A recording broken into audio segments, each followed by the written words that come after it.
Hello everybody and welcome to my channel. Thank you very much for being here. Today I was playing around with my makeup and I wasn't too sure about what I wanted to do, and then I don't know, keep on playing, and I decided to do this look. I'm sorry about the lipstick on my tooth.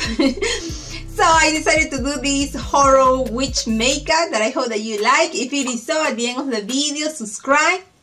But for now, if you want to see how I do this witch makeup, please stay and watch. Thank you.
Thank you very much for being here. Have a good weekend, and I will see you next time. Bye.